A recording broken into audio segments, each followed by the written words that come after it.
Hello guys, నా birthday blog చూసేయండి. ఎంతో కష్టంగానో ఇష్టంగానో ఎలానో జరిగిపోయింది, అదేదో చూసేయండి. ఇంకా వచ్చే వ్లాగ్స్లో కూడా gift vlogs, cake cutting vlog అన్నీ అప్లోడ్ చేస్తా. కాకపోతే ఒక 4 days ముందే లీవ్ అడిగాను, శాంక్షన్ అన్నారు. కానీ 1 day బిఫోర్ కాల్ చేసి షూట్ ఉంది రావాల్సిందే తప్పదన్నారు. అది కూడా విజయవాడ. మా ఫ్రెండ్కి ఏమో ముందే చెప్పేసి లీవ్ పెట్టేసుకొని చెప్పా. నాకేమో ఆ రోజు షూట్ వచ్చేసింది. కొంచెం డిస్కషన్ అయ్యాక సర్లే వెళ్ళి ఇంకేం చేస్తామంది. ట్రైన్ ఎక్కాక కాల్ చేస్తే నేను కూడా వచ్చేదాన్ని కదా, ఖాళీగా లీవ్లో ఉన్నాను కదా అంది. ఇంకా అలాంటి వాళ్ళని ఏమనాలి, నాకు అంత ఐడియా తట్టలేదు. షూట్ చూసుకొని ఇంకా వచ్చేసాను.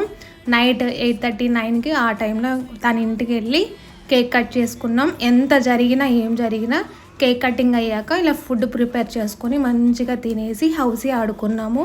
ఉన్నంతలో మంచిగా ఎంజాయ్ చేసాము. డే మొత్తం చిరాకుగా అయిపోయినా ఇంకా లాస్ట్కి మాత్రం ఫైనల్గా కొంచెం హ్యాపీగా మాత్రం ఎండ్ చేసేసుకున్నాం. Thank you for watching. Bye.